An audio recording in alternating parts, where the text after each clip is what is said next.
Bapak Ibu yang berbahagia, berjumpa kembali dengan saya Dr. Andri, spesialis kedokteran jiwa dari Rumah Sakit Omni Alam Sutera Tangerang. Pada kesempatan kali ini, saya mau membicarakan kembali tentang bagaimana kita bisa mengelola pikiran dan perasaan kita, khususnya kalau kita berada pada lingkungan orang-orang yang membuat kita merasakan tidak nyaman. Jadi seringkali ya kita mungkin mendengarkan berbagai macam keluhan dari teman-teman atau dari kita sendiri ya, dari saudara kita, dari orang tua kita, dari anak kita mungkin yang mengatakan bahwa mereka dikelilingi oleh orang-orang yang tidak benar atau orang-orang yang bisa bikin mereka itu jadi nggak waras. Di dalam salah satu buku yang saya baca yang berjudul kita tuh tidak bisa membuat orang jadi tidak nyaman dengan diri kita kalau kita sendiri tidak memberikan kunci kepada dia. Nah, di dalam buku ini menarik sekali ya, dikatakan bahwa banyak hal banget yang bisa dilakukan oleh kita supaya kita tidak terjebak dalam situasi yang tidak nyaman, terutama berkaitan dengan orang-orang yang kita sayangi atau kita dekat, misalnya pasangan kita dan keluarga kita.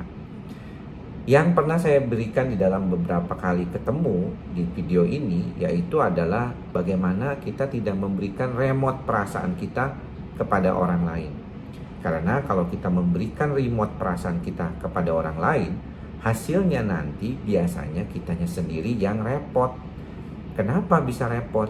Karena kita nggak sanggup mengatasi pikiran kecemasan kita akibat dari orang-orang yang demanding sama kita, yang mau menangnya sendiri, mau membuat kita tuh seolah-olah menjadi sesuatu yang korban. Nah, ini jangan sampai terjadi pada diri kita. Jangan membiarkan kita di dalam hubungan yang membuat kita sendiri jadi korban dari hubungan tersebut.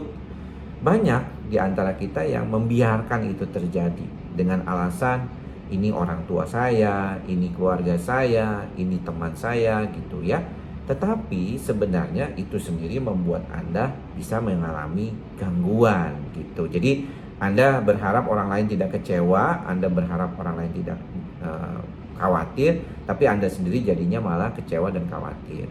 Satu hal lagi yang paling sering dikaitkan dengan keadaan kita adalah bagaimana sistem saraf pusat kita itu merespon.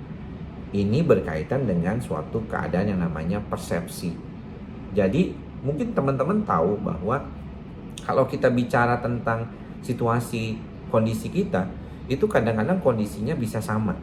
Situasinya sama nih, si A punya kondisi yang sama kayak kita, si B dan si C. Pokoknya penelitian ini melibatkan situasi yang sama. Tetapi respon si A, si B dan si C bisa beda-beda. Ya. Contohnya misalnya kena COVID, ya kena COVID kemarin itu. Si A setelah sembuh dari COVID ya biasa aja, kembali normal hidupnya seperti biasa. Si B jadi traumatik, ya. Si C jadi malah ketakutan terus, takut nanti kena lagi. Padahal kalau kita lihat mungkin secara umum gejala yang dia timbulkan di dalam kehidupan dia itu cukup selaras, sama gitu. Jadi si COVID ini waktu itu kena si A, si B dan si C itu gejalanya tuh mirip lah pokoknya. Ya dianggap mirip, pokoknya ini kan pengandaian ya, mirip. Sama kayak kita berada pada lingkungan yang kerjaan kita gitu ya sehari-hari. Ada si A, si B dan si C sebagai karyawan. Cara dia menanggapi situasi genting atau deadline di dalam praktek kehidupannya sehari-hari bisa beda juga. Nah, ini yang membuat situasi seperti ini bisa membedakan satu sama lainnya. Mengapa orang bisa punya hal-hal yang berbeda juga di dalam merespon itu.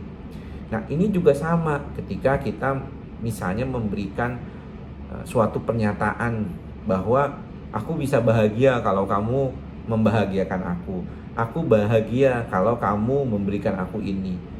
Saya akan bahagia kalau kehidupan saya jauh lebih baik, kalau saya punya mobil, kalau saya punya ini, saya punya itu, orang saya begini, orang ini begini ke saya gitu. Saya akan jauh lebih bahagia kalau bos saya lebih perhatian sama saya, lebih menghargai saya, memberikan ini kepada saya.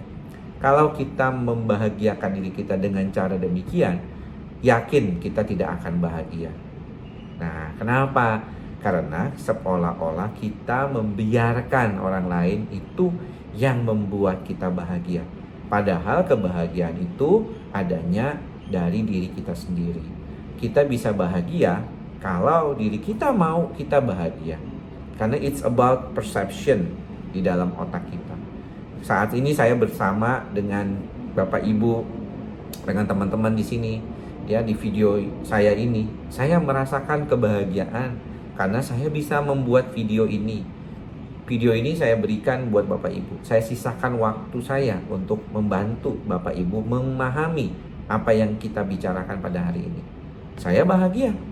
Bapak Ibu mendengarkan video ini mungkin karena subscriber atau mungkin juga senang dengan video-video saya, merasakan ada kebahagiaan karena sepertinya disapa oleh saya. Itulah kebahagiaan yang bisa kita dapatkan. Tidak perlu nunggu orang lain memberikannya kepada kita. Tidak perlu menunggu situasinya sesuai atau ideal seperti maunya kita. Kebahagiaan itu kita bisa dapatkan sekarang juga.